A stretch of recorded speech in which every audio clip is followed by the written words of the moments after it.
Yes, I'm here. I had to get up early for a life coaching client. Actually, I feel kind of good doing it first thing in the morning. They're East Coast, so it wasn't first day for them. But it's overcast today. Like it's really, I'm going to go outside, but right now it's overcast. So I thought I'd come in a little early for you guys. JLJ this morning. Why is my screen so big? There we go. There we go. My screen was ginormous. Ginormous. It's over here.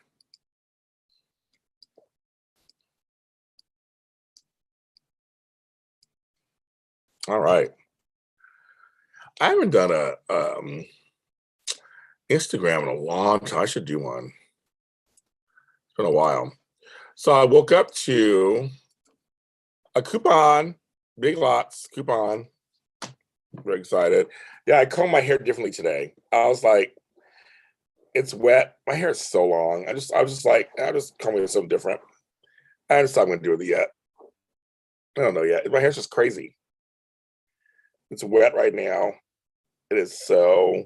I'm doing something different. I keep playing with my beard, my white beard. I don't know. I'm just doing. I'm just like playing with it. I don't know what I'm doing. I don't know what I'm doing. It's fun. So yeah. So that was good. What's everybody doing? Oh, there's some news. I have some news coming in. Ooh, let me see. Can I announce it? I have to wait. Okay. I have news about a show that I do. I have to wait till they announce it first.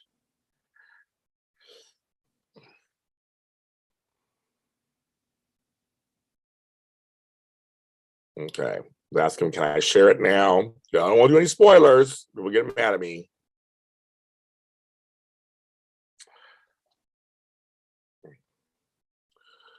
Well, I don't want to get in trouble.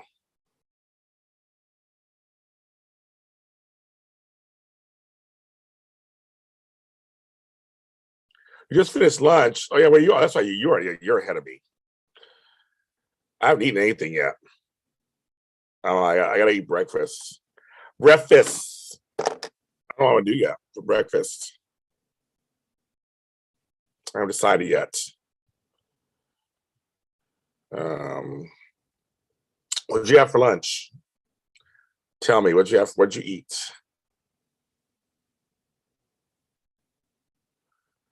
I want to know. I like to hear what I have for lunch.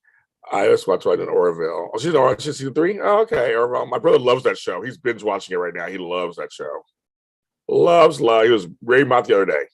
I've never watched an episode.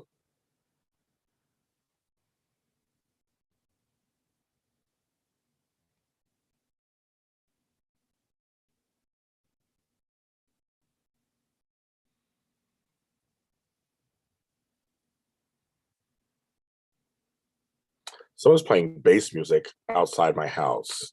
It's 9:20 in the morning. Like, really? Is that what we're doing? Is that what we're doing? Should that be what we're doing? Roasted chicken, Smart Ones meal. Oh, the Smart Ones meals. Some of them are good. I've had a few of those. They're good. They're a nice little size. I think I've had some of their bowls.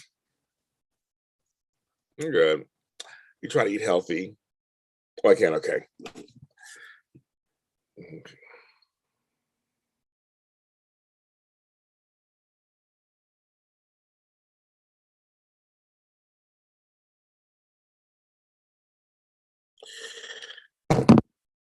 Eating tuna. So you're eating tuna salad sandwiches. I like tuna. I had tuna yesterday.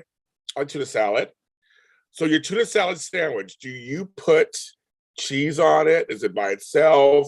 How do you eat your sandwiches?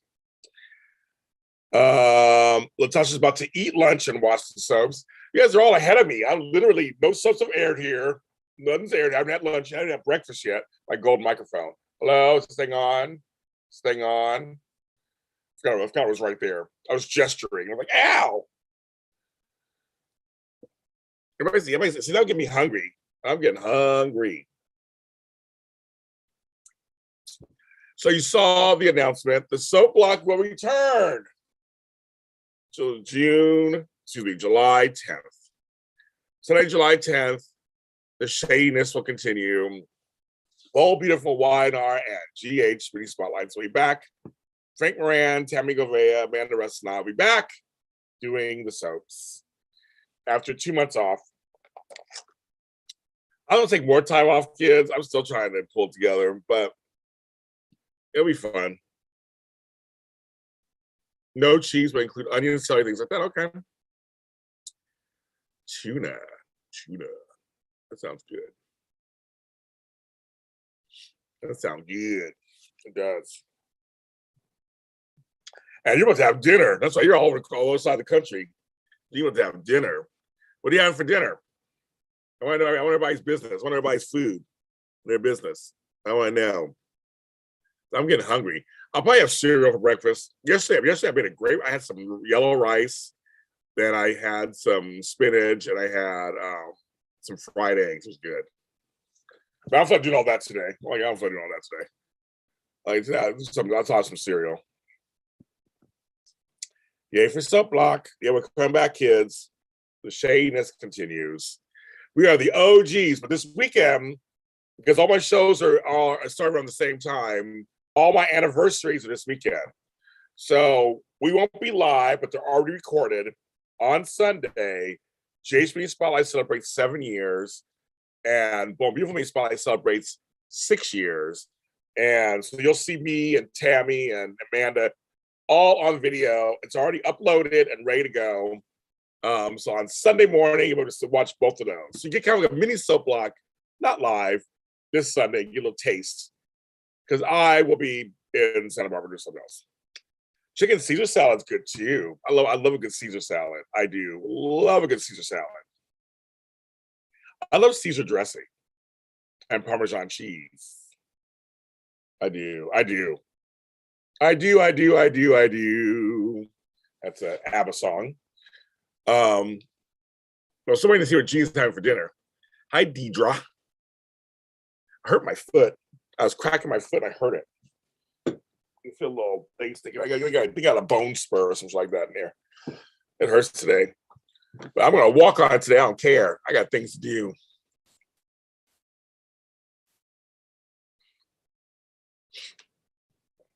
I like Amanda's podcast, yes. And Amanda started the podcast because of me. Because she used to be a fan of my podcast, and she told me, she saw on the first show she did with me that she saw that I was doing it, and she wanted to try it herself, because I made it seem at least like everybody can do it. No, I didn't get together with Frank for GH.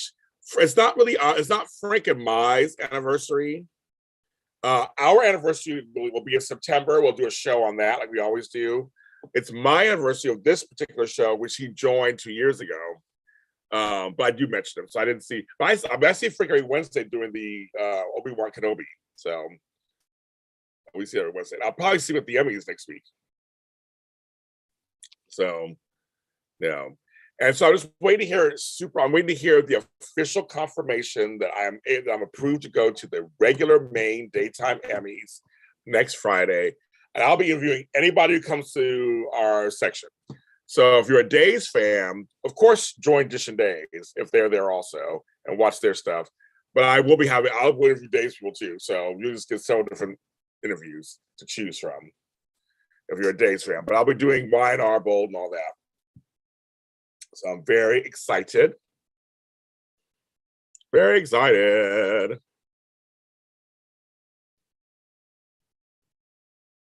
But yeah, Amanda's did a good job. Her podcast is good. So her and her co-host. Yes, thank you, Matt. Yes, we're gonna do that. So I'm looking for it. I know everybody in the industry. And I was like, I had to make a decision. I go, well, Dish and Days is our sister channel. We love them and everything. But I do have a Daytime Emmys podcast, and my questions will be totally different. So that'll be totally different. So I know Days people. So like James Reynolds and all them, I know them. So I'm going to do it. We're hoping if we both get approved to go, which I think we are, we want to be next to each other. Because last time I was there at the Emmys, I was way down at the end, and they were way at the beginning, which I'm glad I was at the end because I got airtime on the main show, the main pre-show, because I'm friends with Carolyn Hennessy. Carolyn Hennessy's my girl, and I remember and here's a little backstage, a little back scenes tea. So when you get to the Emmys, they have a red carpet. That's why they had Ladies Aside Fridays, a little different kids, a little different. But they have a red carpet, like literal red carpet, and they have little papers on the ground going from beginning to end to the entrance that tells you the press outlets. And you set up right there. It's like a little behind it was like actually behind it was the street because of Pasadena. And so you come, you check in, you get all the bells and whistles, take all your equipment, and so you walk and you look to see where you are. And Edition Days was part of AfterBuzz TV. They were way down at the beginning, which I'm like, people think you won't be at the beginning. I'm like, oh no, that's not the place, kids. So I was way down at the end. It was me, there was these two chicks, me, Telemundo, ironic, I speak Spanish, so it's kind of funny. And then two other outlets, and that was it. Then it was actually the entrance. So I would get them. I got people all the time because people would come in as a cluster, all cluster down there. And then depending on how long your questions are, people start to filter. So I would always get people. I got a lot of people last time I was here and there. So it was kind of great. But Carolyn saw me in the beginning when we were setting up, and we hugged and we were talking, and she was the on-air host. Carolyn Hennessy, of course, she's Diane Miller on General Hospital. She was like Cougar Town, True Blood, all kind of stuff. But we know each other for at that point, we know each other for years. We know each other, but we still know each other for years. And she goes, I'll come back to you. So what's funny was on the main pre-show, people were texting me. I see, because I had purple, my famous velvet purple suit. And they're like, we see you. And I looked, and you could see my bald head. I was taller than anybody else. Like I was like the tallest people in LA. And they were all like, you can see, and she was talking to, and so she would talk to some of the people who were behind the scenes. And then she would stop at certain people, like Dan Kroll, and people like that who we love. And you could see me back there, just kind of like looking around. And at the very end, before she goes in to do the rest stuff inside, she stops with me. And she did. She came back to me, and we talked, and everybody's like, "We saw you." And she was like, "Yeah, me and guys." So we go way back, and asked her about hosting, and she looked beautiful. We had a great time, and then she went inside and continued. So I was the last person she talked to before she went in. Got me lots of attention, lots of press. My jacket, of course, went viral when I took a picture with Kelly Pickler, because Kelly Pickler walked by. She's like, "I want a picture with you." She had a yellow dress on, so her yellow dress, my purple tux, it was like, I felt like a star. We're all standing there together, we're taking pictures. And we look beautiful together. And so it was a wonderful experience. But that's red carpeting is a lot of work. You're there early. The show doesn't start till 6. You're there around 1, 12:30, 1 o'clock. It's a long day. I always pack snacks in my bag because you get hungry sometimes. You may not be somewhere you can get something to eat. Make sure you pack water. I always have little waters. I always have. I'm like Mama Bear. I'm a bag lady. I always have stuff just in case. You always bring tape, safety pins, paper clips, a little tool belt. You just never know. Like seriously, you never know what you might need at the last minute. So everybody knows to come to James anywhere. If you have, I'm like, let me see. When Tony and I and Mark would do like the Day of Days, I always had a bag of goodies, just stuff just in case. Because you just never, because they're long days. And there's a lot of standing around sometimes. And just to have that. So I always had stuff like that. I remember once Tony had to go run home really quick and grab some lights because the lighting wasn't available. But then after that, we always make sure we had them just in case. Like you have to make sure, anything can happen, right? So I have a camera. I'll make sure all my batteries are charged. I'm gonna have several microphones just in case one. Like you have to anticipate everything. It's a pain carrying all that stuff, but it's like you have to kind of like be just in case. But red carpets, I'm not a big fan of red carpets. It's like you're smushed together. Everybody's trying to get somebody's attention. it's kind of crazy. Hi, Shelly Jess, thought you're working. Post the record. You know, Frank makes fun of that red carpet nurses ball all the time. Oh my God, he makes so. And Mario Lopez did it one year. George Finocchio. That man, I would love to do it just for fun, for shits and giggles. But I think people make fun of it all the time. We always laugh about that. But red carpets, I've done many, and I'm not a big fan of them because usually you get like 3 minutes, sometimes 5 minutes, people. But I had the last time I went, I had a really good time actually, and I talked to a lot of people that I went to. Because of my jacket, I got people's attention. So and then you're done. Then at 6 o'clock, you're kind of done. I know that sometimes you get approved for the winner's circle. See, for me, I only want to talk to a lot of people that I know who win. Like when I was there last time, James Reynolds won and Chloe Lanier won, and both my friends. Greg Vaughn won, he's my friend. So like that actually was a lot of fun because they had won, and I'm friends with them. So we got pictures with them. I just talked to them separately. So that was it was great. So it was a lot. It's a lot. I mean, I'm saying it's a long day, but I'm very excited. It's been 4 years, no, 3 years, 4 years since the last one. It's the first one. It's been open. I'm hearing rumors it might be inside. I heard that yesterday, so I don't know if that's true or not.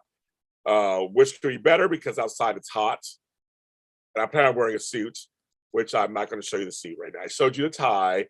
I'll show it again. This is the tie that I custom made. My rose gold color sparkly tie. I hope it fits. My big ass neck. Let's open it up. I have this custom made for me. Yes, it's handmade. I gotta make sure. I start coughing. I gotta adjust the thing, but it smells new. It's gonna be like this. It smells new. I love it. Okay, I got an adjustable. I got big ass neck, kids. My neck size for men, my neck size is like a 19, 20. I made it too big. I think I made it too big. I made it too big now. That's hilarious. How do you stick this thing in? Oh. Slide, has to slide it in. I can't see. What am I doing? I can't see what I'm doing. How does it go in there? Oh, slides that way. I'm like, why am I not sliding it that way? Okay, let's just slide it in that way. There you go. Get in there. Get in. Get in. Well, you get the idea. But anyway, it's going to be like this. I'll work on that later. I don't do that anymore. But anyway, I love this tie. So we'll see. It's going to be good. I can't wait. Oh, shit. I just dropped it. Anyway, I love this tie. I had it made. I had it made for my daughter's wedding, and then she got married without me. So that didn't work. Well, it's COVID, and that's not a super shady. It was shady, but it was whatever. Also, follow me if you want. Patreon.com. I'm trying to remember, Matt. I'm trying to remember. Patreon.com, James Lott Jr. I have 17 Patreons. Really great. I was up to 18 at one point, so it was kind of cool. So I have 17 Patreons, different tiers. I have something new today that I just put out today. I put out content almost every single day. So I have something new today, a little behind the scenes thing. But I have stuff from Y&R on there, days, some behind the scenes things that you guys would love. It's patreon.com, James Lott Jr. Also, you can buy me a coffee. Buymeacoffee.com, James Lott Jr. Some folks have bought me a coffee. It's like $5. And I actually take it, and I usually buy coffee and then post and say, you sponsored this coffee or whatever. So I'm drinking coffee right now. I'm finishing up this Starbucks blonde. It's good. So that's what I'm doing there. So I did some recording yesterday. Recording last night for Fairview Heights Pride special. I'm very proud of the script that I wrote. A lot of it is my own words being said through the characters. And it was a very emotional experience. We did it for Manchester Avenue 2 weeks ago. That's that also. and I get to speak on how I feel about certain things through the mouths of my voice actors. It was really wonderful. And it's a very rewarding experience to be able to think of something, write something that's meaningful, that may have a positive effect on the world and change. So we recorded the first half of that, and we're recording the second half on Monday. That'll be out next week for Pride. It's art is very important. I always push art in any form, whether it's music, or painting, or audio dramas, or even podcasts, or whatever. Art is very important. We can't stop doing art. People's voices need to be heard. There's points of view out there people have. We have to support it. And it includes soap operas, and people, includes soap operas, includes Star Wars, includes wrestling, includes everything. We need escapes from sometimes this stuff that's going on in life, but also just the entertainment. Entertainment is very important to our well-being and our mental health, and to the performers who are out there.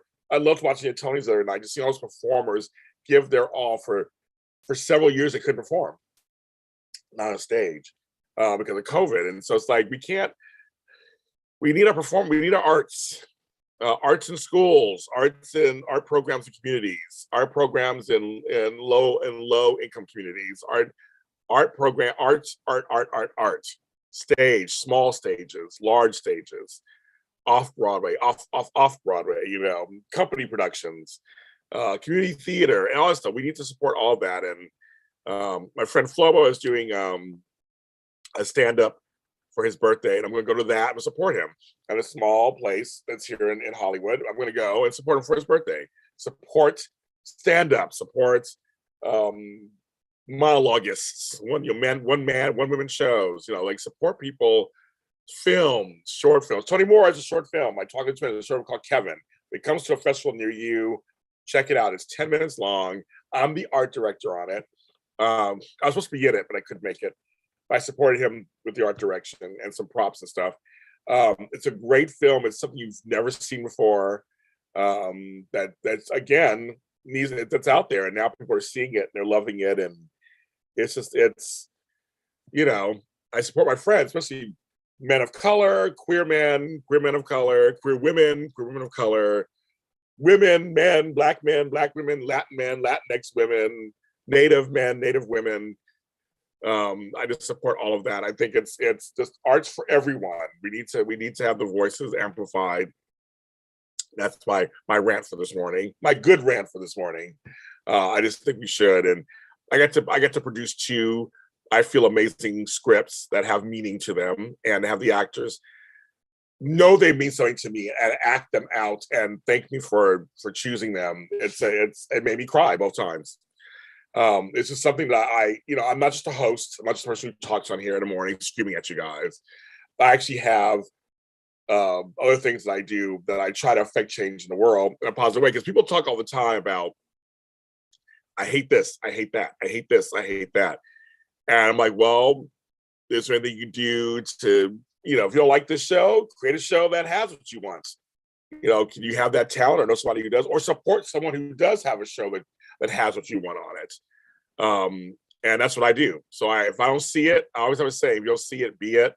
And so I try to be it. If I don't see a show that representation, I try to have it myself. That's what I do. Or I find a show that does have representation, and I support that show and push it out there. I think complaining is one thing, critiquing is one thing, which I do too, is what I do for a living.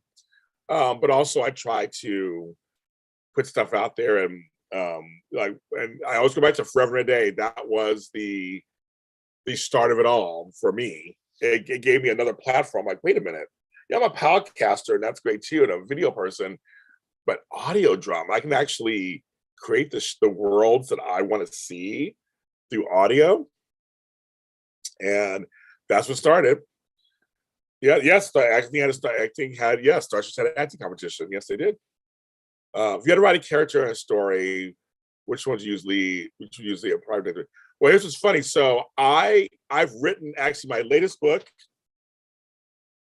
Searching for Walter, which came out last week. follows a detective who's trying to find someone who's playing a cat and mouse game with them. So I've actually written a lead story like that. It's funny, Mysterio. Funny you say that. It's out on Amazon, Kindle, and paperback. So I actually have I did a police detective. So I did that. But that's not my bailiwick. I'm a person who likes family stories. I like weird stories. I'm very much a science fiction drama guy who I pick weird. I mean, I kind of write that direction. Or I take common characters you may know, like Santa Claus, and turn it into Dynasty. That's what I do. Or the Easter Hare and turn him into a killer. I do stuff like that. I like twisting things a certain way. My writing. I have one series where there are 6 wives that all look the same. This guy marries 6 women at a certain age every time, had a daughter with each one, and there's a whole bunch of stuff going on there.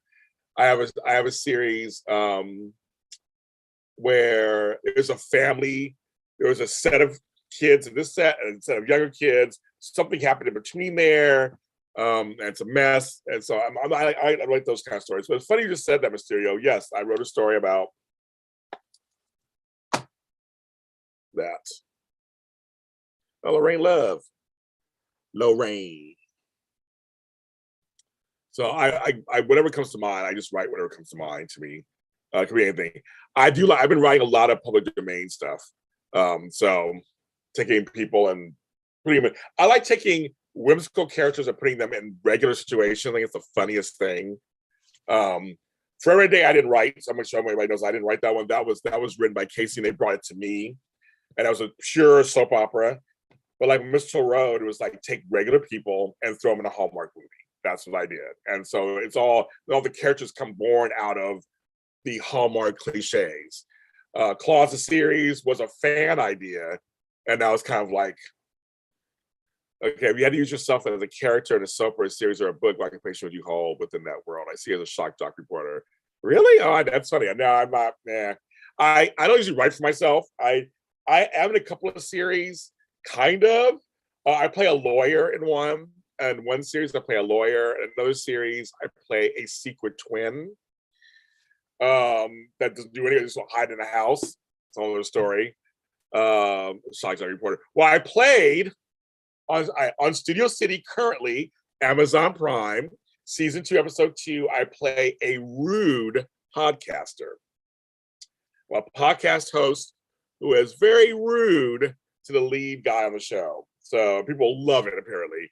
And in a movie called A Second Chance for Christmas with Vivica Fox, I play a rude host of a dance show. So there's like a theme happening. Now, both people who hired me were like, James, wrote this part with you in mind because you're the opposite of that. That's what they say. Oh, they're trying to say, I am a little shady. I'm nice to my people. So I guess, Mysterio, you're not that far off. Which is a better show? I'm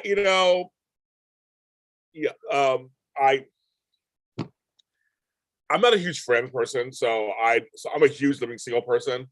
So it's not. I can't compare the two. I know Living Single was considered the model for Friends. It was. To me, to be honest, they're 2 different shows. It's like saying Sex and the City and Girlfriends. Yes, it's for women, but they're 2 very different shows.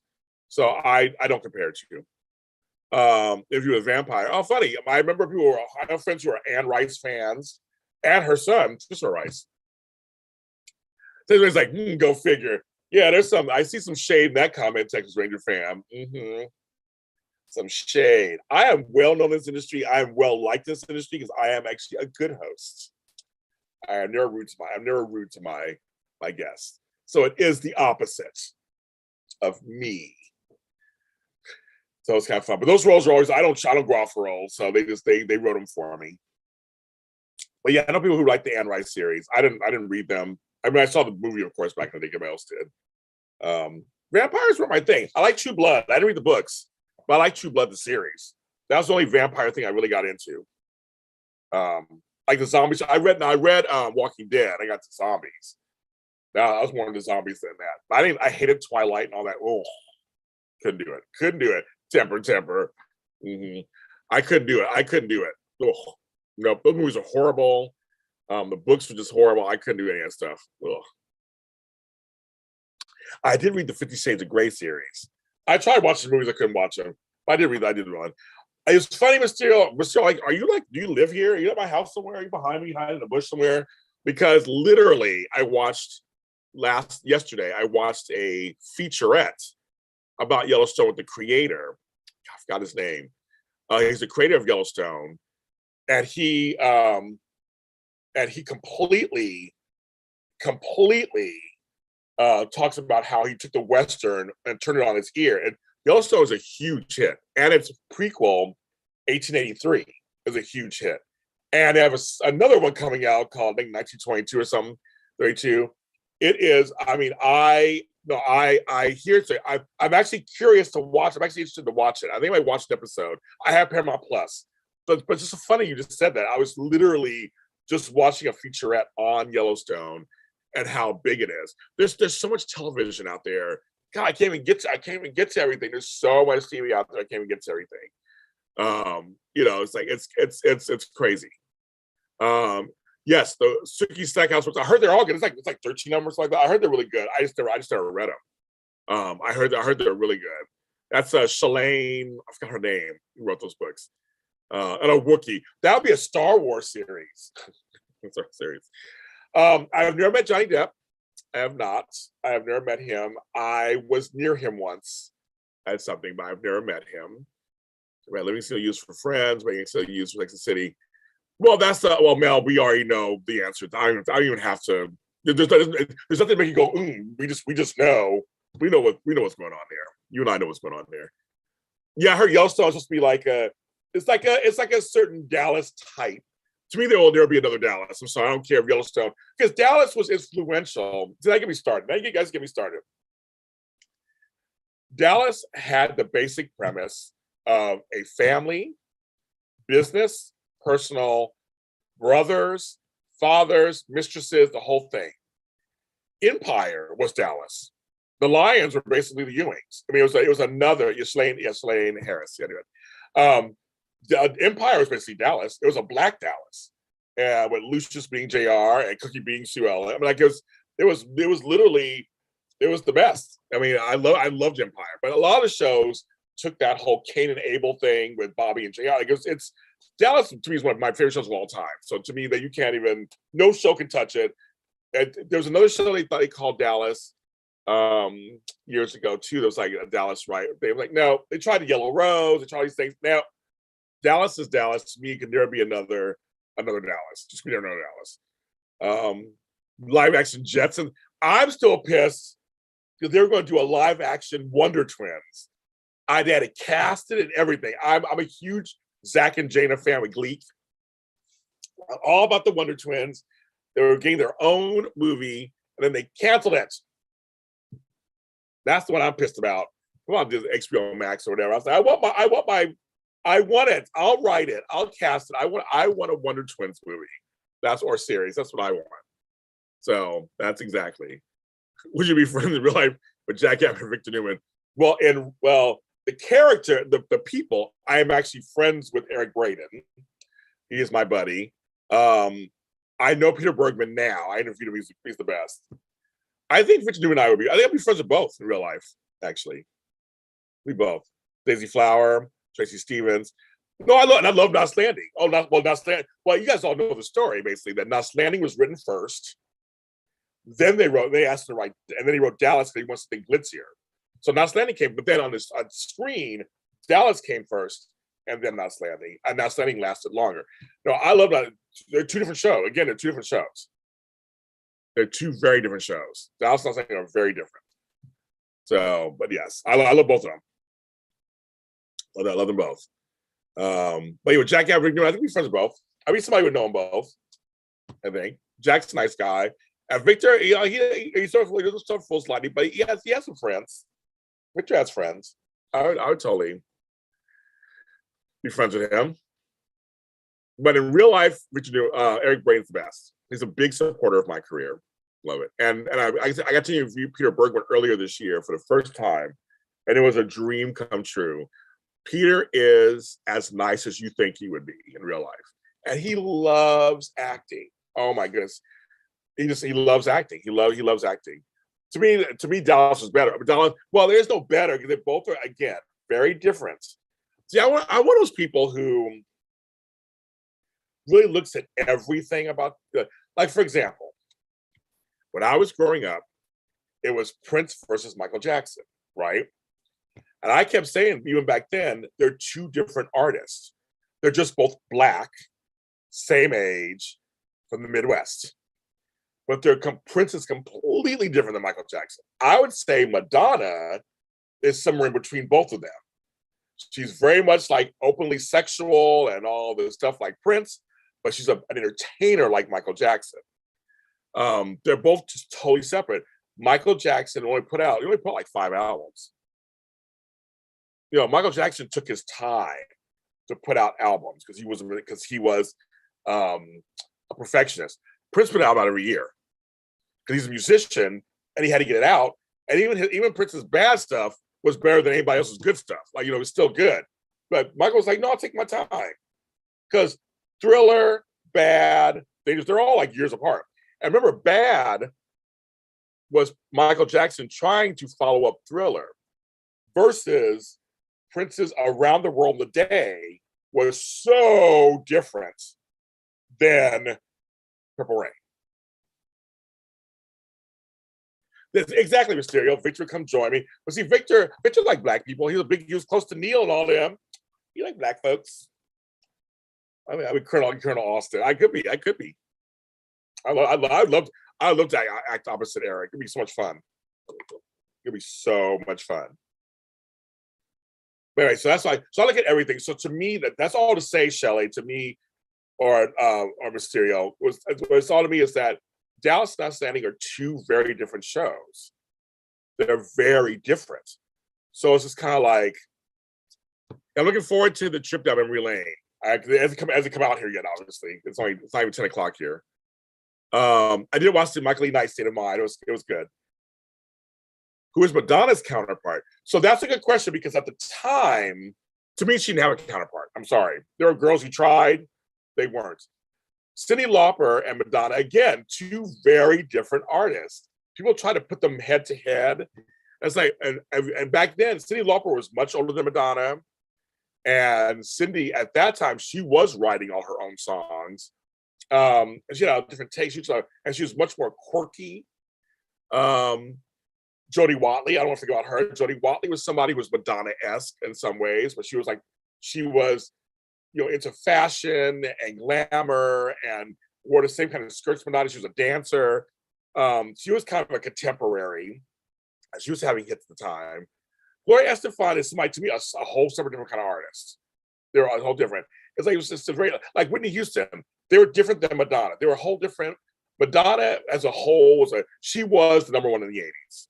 To me, there's nobody that can touch her. Sorry, Janet. I love you, Janet Jackson. You have your place in history, but Janet is no Michael Jackson and she's no Madonna. She's not. And she has her place in history. She has her place in history. She's an icon herself. I love Janet. I have all her albums. But to me, Madonna, and I was there, folks. We can't rewrite history. I was there. The big three were Madonna, Michael Jackson, and Prince in the 80s. They just were. And there are folks who had their ways, came close, but they did. See, I wouldn't even do it either. See, I would see. To me, if you're gonna do a true comparison, it would be Whitney versus Mariah Carey, or Mariah Carey versus Celine Dion. Like those to me, those are more apples to apples comparisons, because or like Celine Dion versus Christina Aguilera. Those are the voices. Those are all the voices. Remember, there's like performers, musicians, voices. They all go down the voice thing. They're known for the vocal theatrics. Where performers like a Shania Twain, Janet Jackson, they're all performers. I would say Shania Twain and Janet Jackson would be kind of more the same. Again, Duran Duran and Def Leppard, two different artists. I was a huge Duranie and a huge Def Leppard fan. Two different artists. Def Leppard was more metal, hair rock, and Duran Duran was new wave. I like them both. I can't. I mean, I couldn't choose. I can't choose. I like them both. Terrence Trent D'Arby had so much potential. I'm sad that he didn't go further. I know he's still out there doing stuff, but that he didn't stay big. That first album was the bomb. His song with Desiree was the bomb. He had such promise. He had such promise. I just think that he didn't. Yeah, and so much Lady Gaga. I love Lady Gaga. Lady Gaga actually is somebody who is I put her in the same lines as Elton John or David Bowie. She's a performer. She can play instruments. She's a writer. She's a full package. Lady Gaga has proven to be a full package. She can do jazz. She can do pop. She can do rock. She can act. She can sing. She can dance. Like she's a full package. Lady Gaga is a full package. I say that Beyonce is the new Michael Jackson, basically. If you're gonna do a direct line, she's like Michael Jackson, Madonna, and Janet. She's like everybody before her mixed together in her own packaging. She's a superstar. She's a superstar. She has a new album coming out, apparently. A new album coming out soon. She is a consummate performer. So I think Beyonce, I just watched her sing to Barbra Streisand, The Way We Were. And her version was beautiful. I was shocked. Good. Adele's a voice also. Yeah, she goes in the same line as the Christina Aguilera's. Like Britney Spears. Britney Spears is like a descendant from Madonna. She's a descendant of Janet. She's part of that group. I think there's several groups. There's through lines in there. Right. Back then, Terrence Trent D'Arby had a very different look that we didn't see normally. See, back in the late 80s, there weren't black guys wearing braids a lot. We had Eddie Grant with Electric Avenue, but he was like Jamaican or whatever. So it was like that was accepted. But to have a guy have braids or dreads, and in the video he's with a white girl and then a mixed child, like that was not a big thing back in the late 80s. That was not a big thing. For me, I saw myself reflecting because I come from that kind of heritage and friends who had that heritage. And it was wonderful to see that you see that thing. It was wonderful because then after that we got the Soul to Soul and all the we call them the native tongues. We got all the Queen Latifah and Jungle Brothers and De La Soul and all that movement in the early 90s. But back then it wasn't like that. You need a PowerPoint of divas. I know, right? Exactly. Now, Mysterio, you already know the answer to that question. Who's the better singer? Jennifer Hudson or Beyonce? Hello, it's Jennifer Hudson. Hello. Well, Tina Turner is an all-time. Well, Tina Turner is the queen of rock. She's the queen of rock. So she's on the Mount Rushmore of divas. It's her, Aretha Franklin. It's all that. You know. What I'm saying is that it's like people expected the stereotype of seeing Jamaicans with locks and braids. That's what I'm saying back then. And so when someone else comes out with them, it was something that not everybody. That's not because I know this. I'm black and from the Caribbean myself. It's not all. That's just a stereotype. And that's why I said that, of course. Okay, from Guyana. Either way, the point is they come from the Caribbean, and it's all back then. It's all we thought. That's my point. I've been to Barbados actually. That's my point. Is that everybody kept thinking that somebody from the Caribbean, of course, he has that look, and that's not the truth. It's like anybody. There are black folks with braids in LA. I mean, like it just locks are all over the place. It's just that now there are some people who break through, they become popular. Everybody thinks that's it, and we just didn't see it very often. It's like just now, but now we're seeing when Arrested Development came out and they had their braids and their stuff. It's like no, I mean it's black folks. We wear our hair different styles. That's kind of how we are. Well, I think Beyonce has I think she gets people say I think she has a strong voice. It's not my favorite voice, but I think Beyonce has a strong voice. She does. But Hudson has an incredible voice. She just does. So to me, Jennifer Hudson Celine Dion, Barbara Streisand. These are folks, when they open their mouths, it's just so effortless. Their voice is so effortless. Like, they don't have to try. That's what I love about their voices. They're just so. Tina's my favorite, and Tina Turner's my favorite people of all time. I love her story.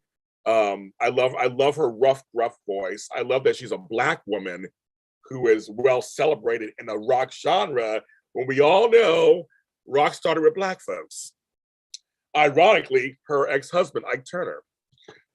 But that's the whole point. I just think that she's celebrated as a rock goddess, amongst others. Because, like, for me, I'm a huge Heart fan, and Nancy Wilson, Pat Benatar, Blondie, Deborah Harry. Like, those are my girls. Stevie Nicks, Linda Ronstadt. I mean, I love all the rock women. I love them, but I love that Tina Turner is considered amongst them, and it is just like, it's normal. It's so normal. I've not met Lenny Kravitz. I do know someone who knew Roxy Roker, his mother. I actually know Isabella Sanford's daughter-in-law and grandsons. I know that. It's a small world. Small world. You know, so it's just one of those things that it's, again, back to stereotypes. Back then, we didn't have, Black artists were not allowed to be what they are today. It was very much, to be in a group. You had to be Anita Baker, or Phyllis Hyman or whatever, and just be strictly R&B, or that was it. Basically, that was it. Or you'd be a dance artist, like a Jody Watley, Janet Jackson. They were dance pop, but it usually wasn't. There wasn't that much crossover. They wouldn't let Anita Baker cross over. She wanted to, and they did. She did a little bit, but she talks about how they wouldn't let her cross over, and her songs had major appeal to everybody. They wouldn't let that happen. It's like, hello. But, you know, people like Diana Ross, Tina Turner, they're trailblazers. They're people who they're, you know, Ronnie Spector. A lot of them, they're all Mary Wells, Martha Vandellas, Aretha Franklin, Gladys Knight. I mean, they're all trailblazers. They're all trailblazers. They're all divas just alone for starting this whole thing out. They haven't. I mean, they're tops. You know, and I'm not gonna forget my girl Cher. Cher is the bomb, folks. Let's not forget Cher. They always say, after a nuclear holocaust, there'll be Twinkies, roaches, and Cher. Those will be real. That was always a joke. There'll be ones left.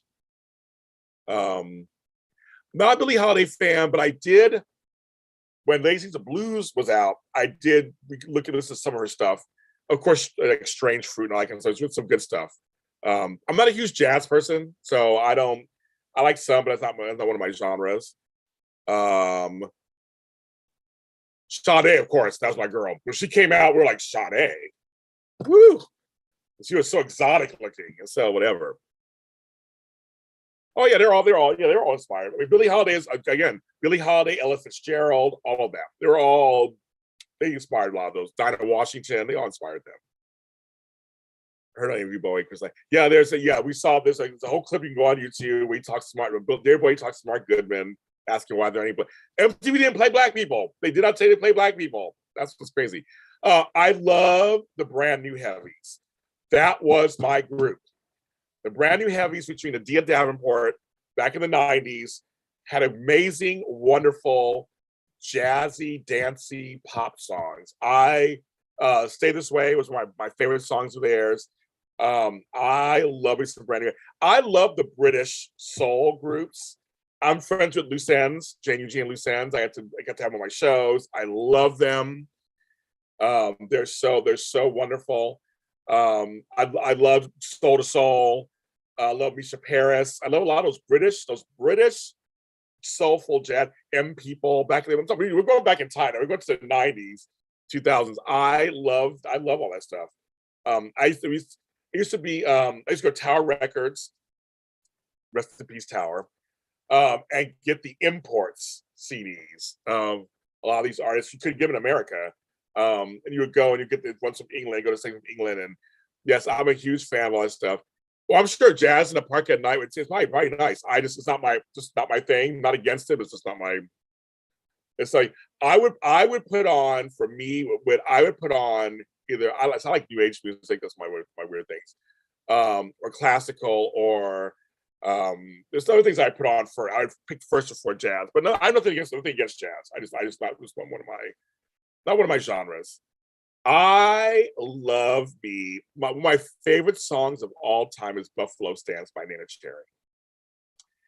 That album, first of all, is the bomb, but that song is so good.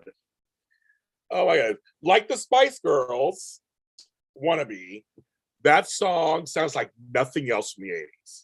And it completely stands out.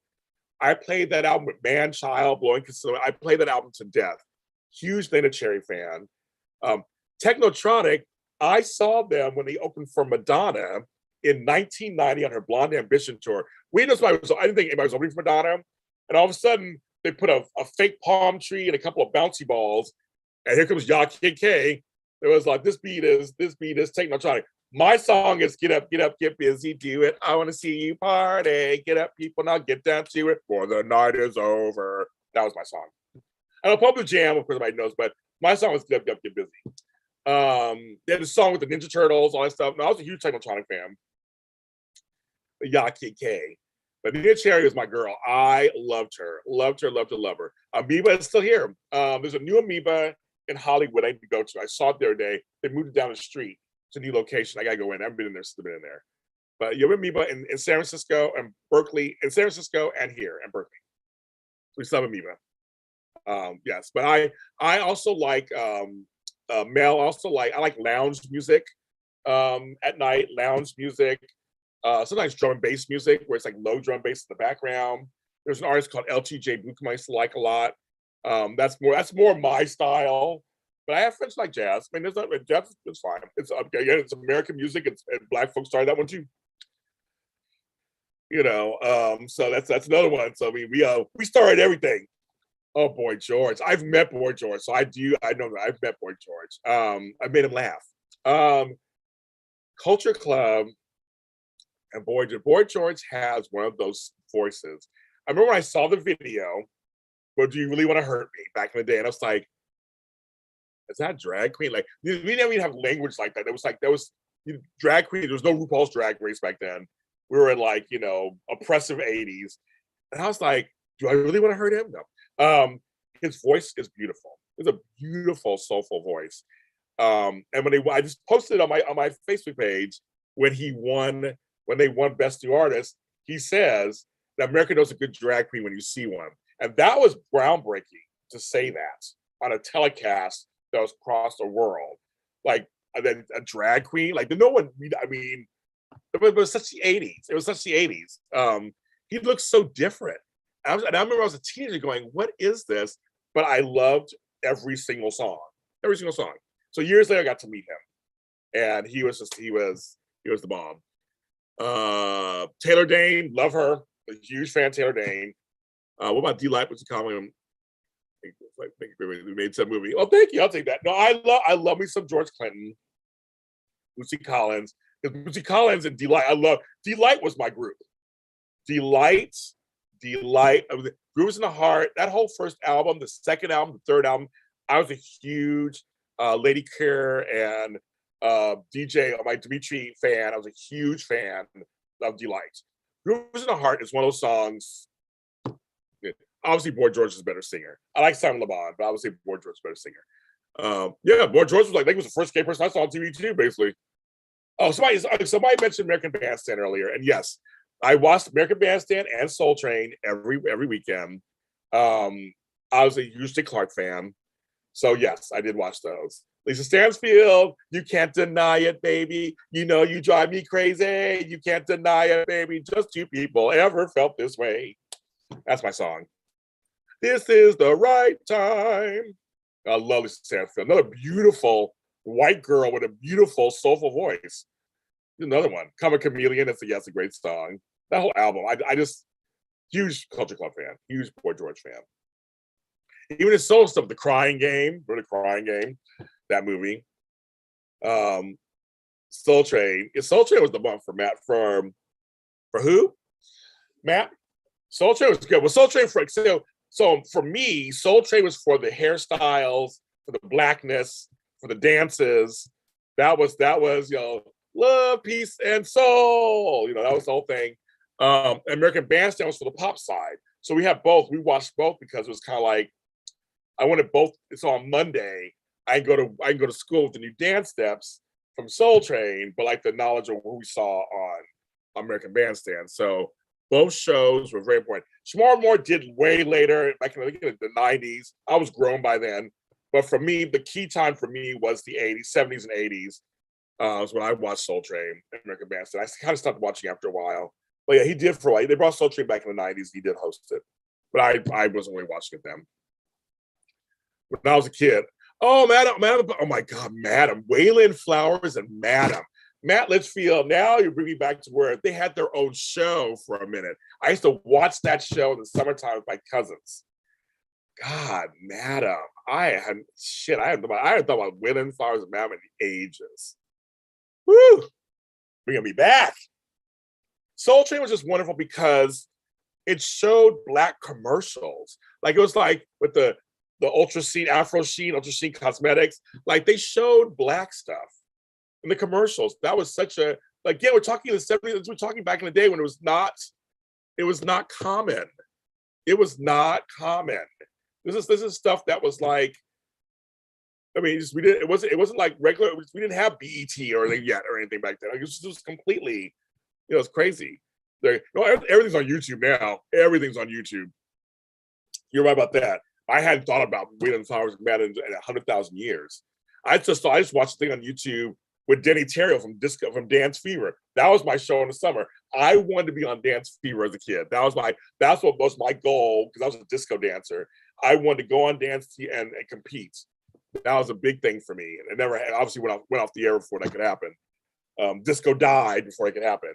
But I always wanted to be a disco dancer. I wanted to be Homeboy from Saturday Night Fever. I was Tony Manero. I was like I wanted to rule the dance floor. I did it in school. I ruled the dance floor, but I wanted to rule the dance floor when I was a kid. So yeah, James Lott Jr. was out there cutting the rug. Yes, but YouTube is amazing. You'd be surprised, right? What's on there? I mean, oh my God, you see something like what? People post everything on there. I know Lawrence Welk. I know my grandparents watch sometimes late at night. I didn't watch him like religiously. I just remember I've seen a few episodes, I'm sure. I've seen it. And it was a popular thing. I did see that, but I didn't watch it myself. So anyway, Footloose, another good one. I saw Buster Move. Yes, it's a fun song. It's a fun song. Young MC, who wrote Funky Cold Medina and Wild Thing from Tone Loc.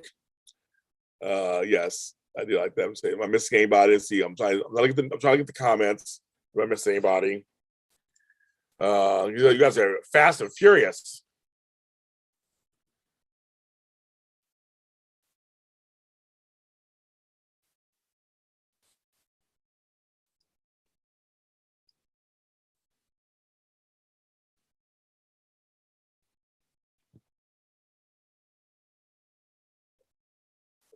Mysterio, it's funny you say that. Because they came out around the same time.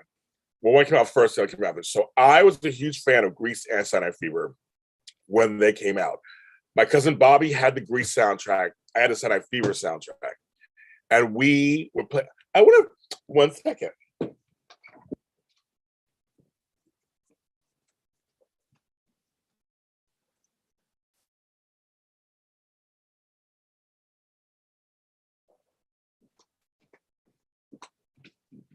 So kids, a little show and tell, you guys. So in 1977, when I was 8 years old, I got an allowance. And with my own money, I bought my first album with my own money. People give me albums here and there for my birthday stuff. My first album was actually this album, the Saturday Night Fever soundtrack. I've had this for over 40 years. So this is the first album it's fallen apart. It's already fallen apart. I've had it for years. It had the pull out with him, the disco stuff. This is the original album, you guys. I've had it over 40 years. It also came with the inside sleeves. of all the songs. So I've had this, and here's the records. Here's the record. Okay, see it? Okay, I get the light hitting it. Light's hitting it wrong. So I actually bought this album. I'm 53 years old. I bought this when I was 7, and I still have it. Through all my, I had a fire where I lost a bunch of stuff, but there's certain things I still have. And I had a flood, same thing. But this is one of the few things I have from my childhood that I still have. So I have the Sonic Fever soundtrack. It's the first time I bought with my own money. Now, the thing I did lose was there's a little disco pullout for disco. I lost that somehow. So, but this is my first album.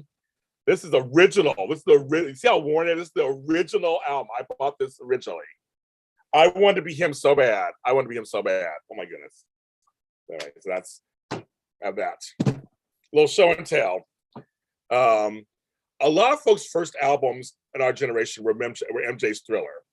That album was everywhere. Every single person I knew had that album. That was the biggest selling album of all time. And then first, this was the biggest selling album of all time. And then that became the biggest selling album of all time.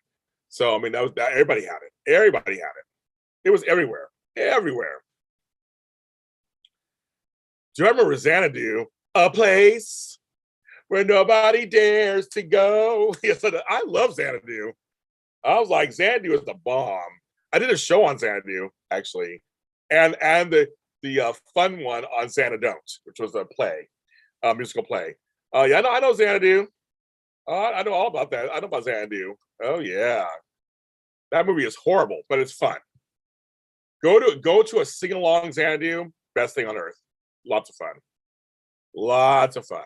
You'll have the best time. It's crazy. So yeah, I remember Xanadu. Mm-hmm.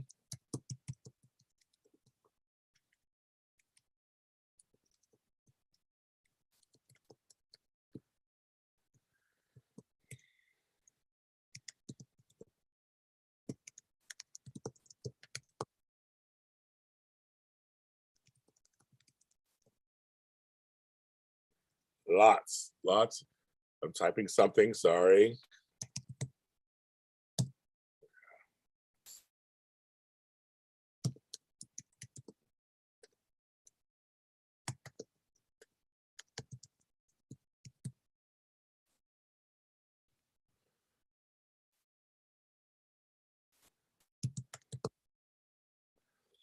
Okay. The music art television. Let's filling something in. How long have I been on, you guys? I guess I've been long. I've been talking straight for like 2.5 hours. Shit. I have to get me some food in me because I'm like, I'm getting hungry.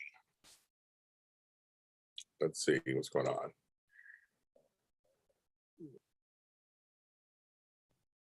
What do you think of Bieber? Oh, he's going through that Ramsey Hunt syndrome. My face was paralyzed before. I don't know if it feels. I had Bell's palsy. I was like, I like his songs. I think his songs are very super catchy. I think he's fine. He's super catchy. I have no problem with them. I think the Eagles have beat Thriller a couple times. It's like it always circles around like the Eagles, Michael Jackson, the Eagles, Michael Jackson. But I think Michael Jackson's Thriller is number one again because when he died, it just kind of like, okay, that's it, kids. I think. So okay, this is fun. I did not expect a little question answer session about music and stuff. I am off. This is a lot of fun. Thanks, Mysterio, for actually starting this off. I'm going to go get something to eat because it's 10:20 now. I've been talking since 8 o'clock this morning. I'm starving. So I'm going to eat. I might have a great Friday. This weekend is Father's Day. I don't have a father, but I am a father, grandfather. So I'm going to celebrate myself. And say for you guys, if you don't have a father, I understand that. Or grandfather, I totally get it. But if you are a father or grandfather out there, happy Father's Day to you. Will I be on this weekend? I'm not sure. We'll see how it goes. But more things to come. That's on me.